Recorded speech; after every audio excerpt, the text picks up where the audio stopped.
It was a Tuesday when the text came through. Just 3 words. We all agreed. At first, I wasn't sure what it meant, but the pit in my stomach already knew. A minute later, my phone buzzed again, and this time it was a full sentence sent by my mom. We all agreed. You're not welcome at the wedding. No punctuation, just that smug little dash she always used when she wanted to sound formal. A smirk in text form. I stared at the message, rereading it like the words might somehow change if I blinked hard enough. But they didn't. My sister's wedding. The one I helped pay for. The one I helped plan. The one where I'd spent months putting out emotional fires, listening to crying fits, and booking every vendor because my sister, Sarah, was too stressed to deal with it.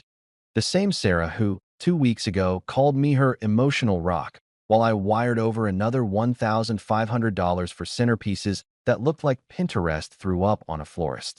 My name's Kyle.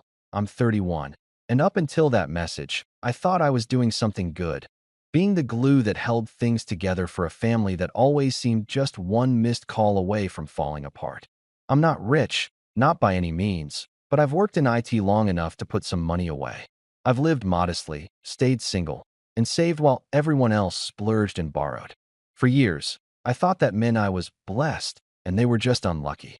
Turns out, being the responsible one just makes you the family ATM with no overdraft protection. The wedding was supposed to be next Saturday.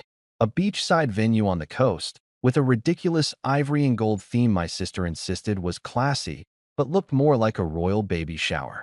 I paid for half the venue deposit, booked the flights, even reserved the honeymoon suite in Cabo under my name because my mom's credit wasn't good enough to secure the reservation. And now, I wasn't welcome. I didn't respond to the message. I didn't need to. Instead, I opened my laptop and quietly logged into the travel portal I'd used for the honeymoon flights. 2 round-trip tickets, business class, under my email. I clicked cancel and watched the screen blink for a second before the $3,800 refund notification popped up. Then I went into my savings account and initiated a transfer, $6,500, the exact amount I had wired to my mom last month for what she claimed was wedding overflow costs. I didn't say a word to anyone, just watched the numbers move. I felt nothing, not anger, not even sadness, just a strange sort of calm, like I'd been holding my breath for years and finally exhaled. The first call came at 8:17 p.m. It was my sister. I let it ring. Then came my cousin, then my uncle, then mom. I turned off notifications and went about my night, reheating leftovers and watching a documentary I didn't absorb a second of. By morning, there were 23 missed calls, 4 voicemails, and a single message that made my hand go cold. Please call me. It's Dad. That stopped me. My dad usually stays out of the chaos.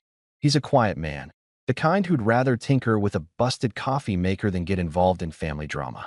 When I was a kid, I used to think he didn't care. As I got older, I realized it wasn't that. He just picked his battles carefully. And for him to step into this one, something was off. But before I could process it, the voicemail started playing in my head, echoing even though I hadn't hit play. I imagined Sarah's whiny tone, Mom's theatrical sobbing, maybe a guilt-laced message from an aunt who hadn't texted me in 2 years. I wanted to delete them all. I really did. But that one message, from Dad, lingered. This didn't come out of nowhere. It started small. A sideways comment here. A joke there. Last Christmas, Mom said, "Well, at least Sarah will give us grandkids." Not everyone can say that. At the time, I laughed it off. I've never wanted kids, and I'm okay with that. But it stung in a way I didn't admit. Then, during Sarah's engagement dinner, I noticed I wasn't seated at the main table. Just to keep things even, Mom had said. But my younger cousin's boyfriend, who'd only been around for 3 months, was seated next to the groom. I swallowed that one too. Like always. They were always little paper cuts, never big enough to justify a confrontation. Until suddenly, they were. After Sarah got engaged, everything became an emergency. Mom called me in a panic over cake samples. Sarah had meltdowns about bridesmaid dresses. I was expected to cover whatever the groom's family didn't. And I did, because I thought helping meant belonging. I thought showing up with my wallet was how I proved I mattered. But it never bought me a seat. It just made me the unpaid intern of their fantasy wedding. And now I wasn't even invited. I sat on the edge of my bed that morning, my laptop still open, the email confirmation of the canceled flights glowing like a quiet middle finger. I scrolled through the missed calls, each name a little louder than the last. Then I got to the message from Dad. Just 6 words. You need to see this now. That's when my stomach dropped. I stared at the message from Dad, my thumb hovering over the screen. You need to see this now. 6 words, but they carried the weight of something heavier than guilt. My father has always been a man of few words, but every one of them is measured. He's not dramatic like Mom, not manipulative like Sarah, and definitely not the type to panic. So if he said I needed to see something, it wasn't going to be another teary voicemail or passive-aggressive family group chat post. I called him. He picked up before the second ring. Kyle, he said, voice low. You got a minute? Yeah, I said, and suddenly my mouth was dry. What's going on? There was a pause. I could hear the muffled thrum of a television in the background, then the volume clicked off. I didn't know they were going to do that. Your mom and your sister. I just found out this morning, after they locked down the seating chart and made the announcement in the family group chat. I'm not even in the group chat, I muttered, more to myself than him. I know, he replied quietly. That's part of it. Another pause. Then he said, Kyle, they told everyone you chose not to come. That hit me harder than I expected. I blinked, trying to make sense of it. What? They said you were pulling one of your loner stunts. That you got upset over something minor and backed out. Sarah told the family you were always a bit dramatic, and this time you went too far. That you didn't want to be there. I laughed, sharp, bitter, humorless. So they kicked me out and made it my decision? Worse, he said. Your mom said you threatened to ruin the wedding if you came. That knocked the breath out of me. She what? Dad sighed, like he didn't want to be the one saying this. She told Sarah's in-laws you were emotionally unstable, still bitter about being single, and that you were jealous of your sister's happy ending. Said you were making everything about you, like usual. Like usual? My voice cracked. I had to stand up. My apartment suddenly felt like it was shrinking. I know, son, Dad said quickly. I know that's not who you are. I've watched you pick up every piece they dropped. You handled that entire engagement party, and no one thanked you. You paid off Mom's second credit card last summer without saying a word.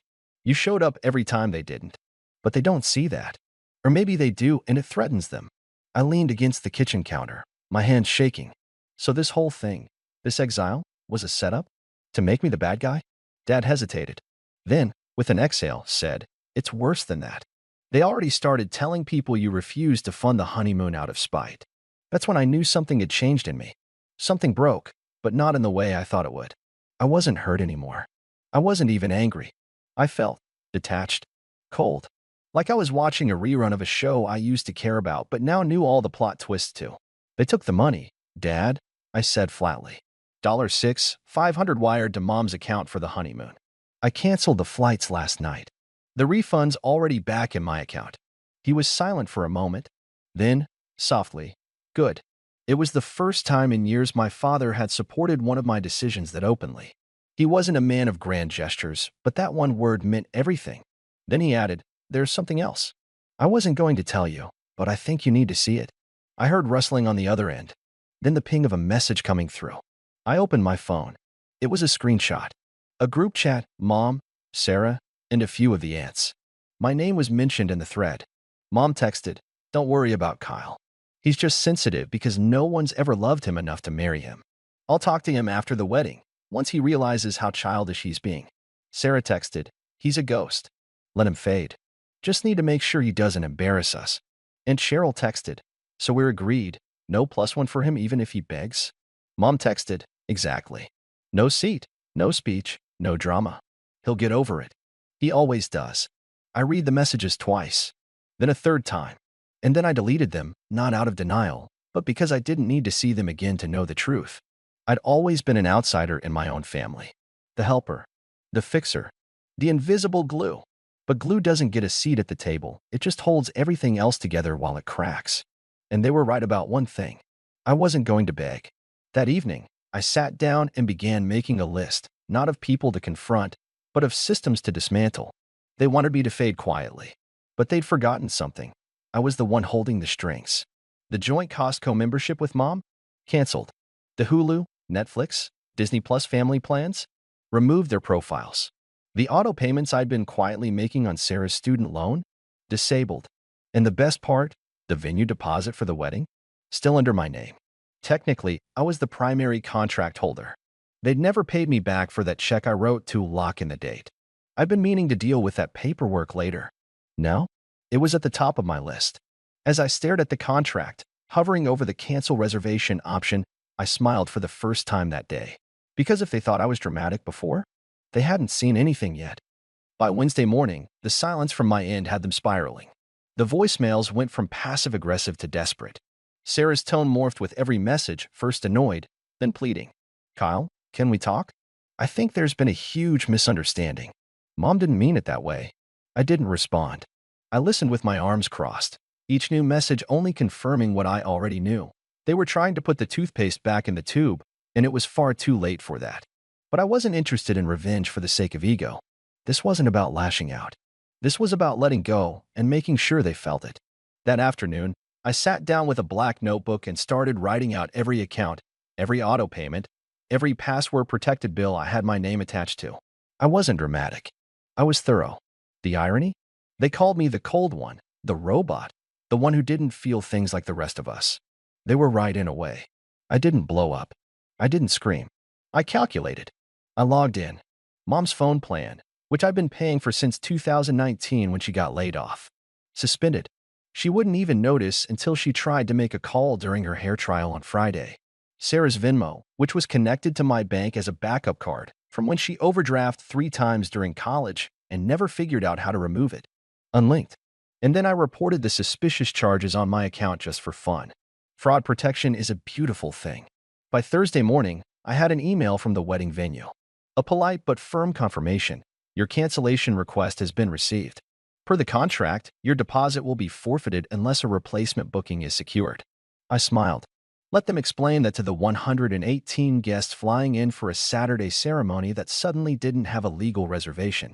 Around noon, my cousin Mark called. He's the only one who ever treated me like a person, not a tool. His voice was tired. Kyle, what's happening? I didn't lie. I'm done funding a family that sees me as a wallet with legs. He sighed. They're freaking out. Good. Sarah's having a meltdown. She's saying you're ruining her marriage. I gave a dry laugh. If a canceled flight and a frozen honeymoon fund ruins a marriage, maybe it wasn't built to last. He didn't argue. He just said, I wish you'd told me sooner. I always knew they leaned on you too much. That night, I opened my laptop again and logged into my dad's old Dropbox account, the one we used when I helped him digitize all the family records a few years back.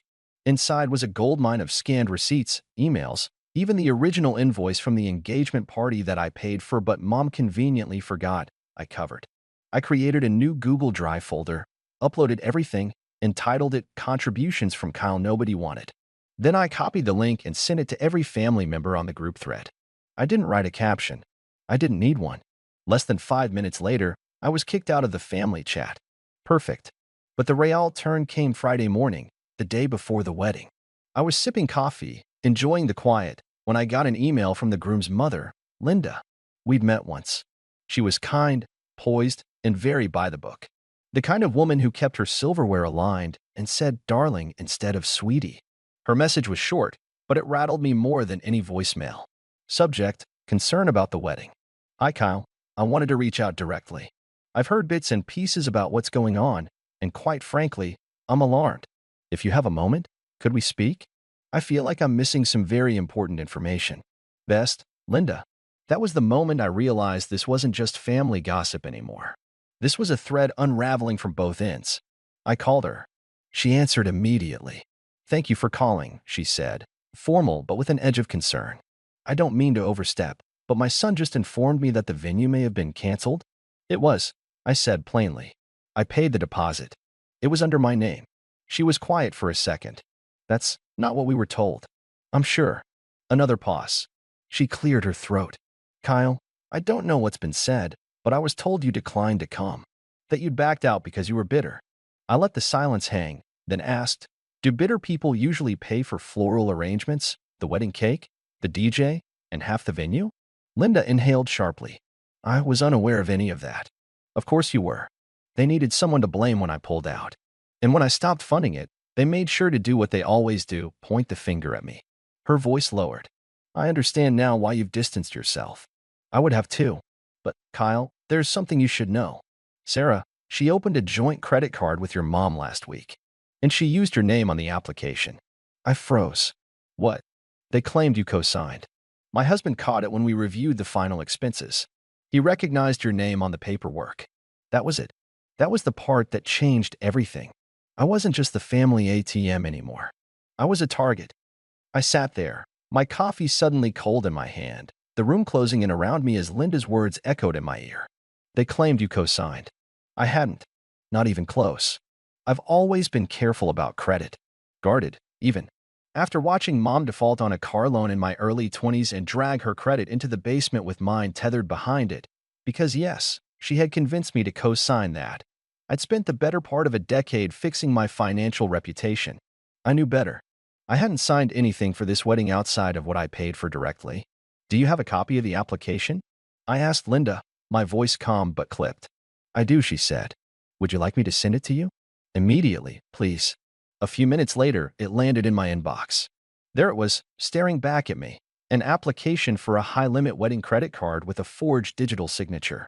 My name, address, social security number, even my old work email, probably lifted from tax forms or bank records they still had lying around. I didn't feel rage. I didn't feel sad. I felt clear. All these years, I'd been the fallback plan. The fixer. The silent financier. But forging my name? That wasn't desperation. That was entitlement soaked in fraud. That was theft. And it was the final straw. I filed a fraud report with the credit card company, took screenshots of every detail. Then I filed a police report. I attached the documentation, the forged application, and a notarized statement of non-consent. Then I picked up my phone, and for the first time since Mom's smug message that started all this, I called her. She answered on the second ring, like she'd been waiting. Kyle, she said, her voice overly cheerful. I was just about to call you. Stop, I said, flat. I just want to hear it from you. Did you sign my name on a credit card application? Silence. Kyle, you're being ridiculous. That was just a backup in case the honeymoon ran over. You know how these things go. Did you sign my name? A long pause. Then, Sarah said you would have done it if you knew it was important. I let that hang there like a guillotine. That's not an answer, I said, my voice cold. But it's fine. You can explain it to the investigator when they call. That cracked her mask. What? Are you serious? Kyle, we're family. You're really going to make this ugly over a little misunderstanding? Mom, I said, cutting her off. You kicked me out of a wedding I paid for, lied to everyone about it, and committed fraud in my name. I didn't make this ugly. You did. I'm just putting it in the light where it belongs. Kyle, honey, please, we can fix this. I hung up. That evening, I drove to my dad's place. He was waiting for me on the porch with 2 beers and that silent, weathered look he always wore when things got heavy. You okay? He asked as I sat beside him. I nodded slowly. Getting there. We didn't talk much. We didn't need to. He just handed me the beer and we watched the sun dip below the trees. Eventually, he said, you did the right thing. And somehow, that meant more than anything. The fallout came fast. First came the phone calls from family, my aunts, my cousins, even Uncle Greg, who hadn't spoken to me since 2016. They all wanted to know what was really going on, why the wedding was off, why Sarah had posted a cryptic Instagram story about being betrayed by blood. I didn't respond. Then came the texts, the apologies, the guilt trips. Kyle, I had no idea. We should have stood up for you. Can we please talk? But I was done being their emotional janitor. I let the calls go to voicemail, let the texts sit unread. As for the wedding, it never happened. With the venue canceled and no backup secured, they tried to pivot to a backyard ceremony. But the guests were confused, some turned around mid-flight, and the groom's family, having learned about the forged credit card, called the whole thing off. Apparently, financial fraud before the vows isn't a great look. Sarah went on a posting spree. Cryptic stories, Bible verses, passive-aggressive quotes about snakes in the grass, and family who turns their back on you. I didn't flinch. Because here's the thing. Sometimes the best revenge isn't a dramatic confrontation. It's not yelling or exposing someone in front of a crowd. Sometimes it's just clarity, quietly dismantling the system that took you for granted. Walking away while the whole rotten house collapses behind you. About a week later, I got a final message from Mom. You've made your point. We're all hurting. You didn't have to go this far. I didn't reply. Instead, I changed my number. I took a few days off work and booked a trip, solo, Just me and my laptop, on the same resort Sarah was supposed to honeymoon at. Funny thing about being the one who booked everything under your name. You know the cancellation policies. I changed the dates, upgraded the suite, took her champagne package and added it to my reservation.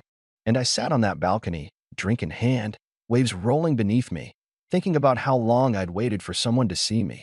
But I finally saw myself. Not the version they needed me to be. Not the fixer. Not the bank account. Just Kyle. 31, free, and finally, done trying to earn love I never owed them in the first place. I don't know if they'll ever really understand what they lost. But I do. And I'm not giving it back.